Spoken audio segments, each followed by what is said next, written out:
This is not a game. Trump threatens to take back Seattle as protesters set up autonomous zone. After days of clashes with protesters outside the Seattle Police Department's East Precinct, authorities backed down Monday, removing barricades and boarding up the building. Since then, protesters have moved in, proclaiming the area the Capitol Hill Autonomous Zone, where the police are forbidden, food is free and documentaries are screened at night. To some protesters, it's a first step toward their appeals to defund the police and end racial injustice.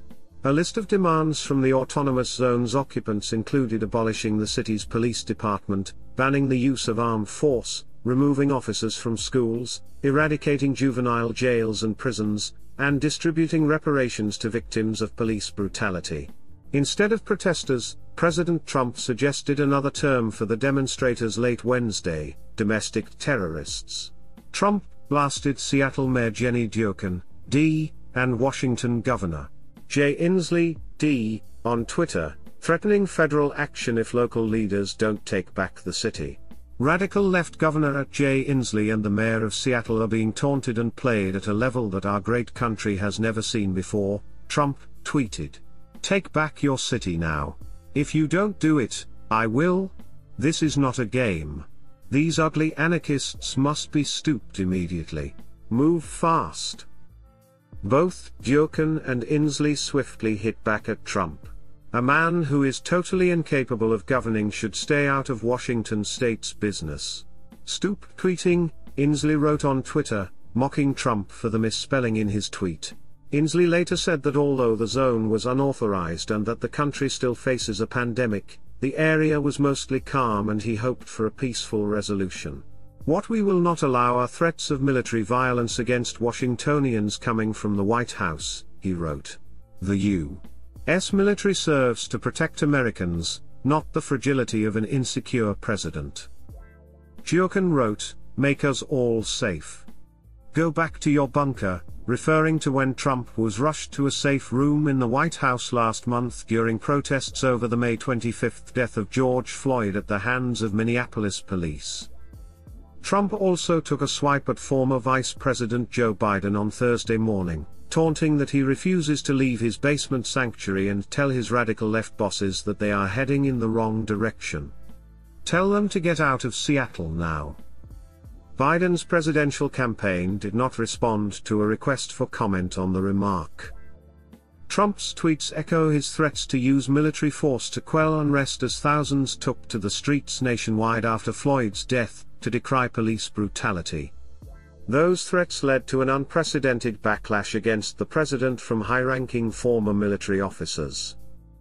Although Trump's tweets did not specifically name the Capitol Hill Autonomous Zone, nicknamed Chaz, his comments appeared directed at the movement, a major topic Wednesday and Thursday on conservative-friendly media, and on Republican politicians' social media feeds.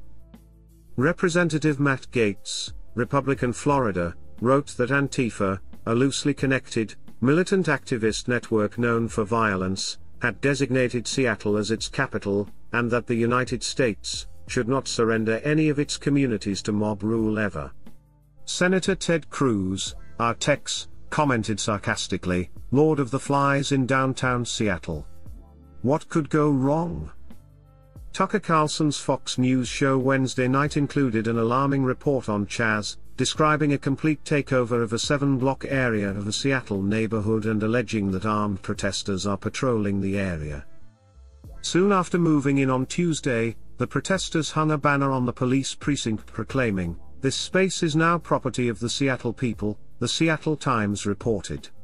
Protesters later screened Ava DuVernay's documentary 13th, which highlights racial inequities in the justice system. At least one man with a long gun was seen in the area, the Times reported, despite a weapons ban on Capitol Hill, but the scene has been peaceful since police left the area. Inside the zone, the protesters have held long town halls to discuss their plans and hash out a strategy. Speakers on Wednesday took turns on a stage with loudspeakers, sharing their visions for change with an attentive crowd seated in a wide semicircle. Later Wednesday inside the Chaz, protesters set up tents and prepared for another night on the streets. A funk/hip-hop group called Martial Law Band played a concert, The Times reported, and then protesters gathered for another documentary, the 1990 exploration of underground LGBTQ dance culture Paris is Burning. Okay, if you like this video, don't forget to click like button. See you in the next video.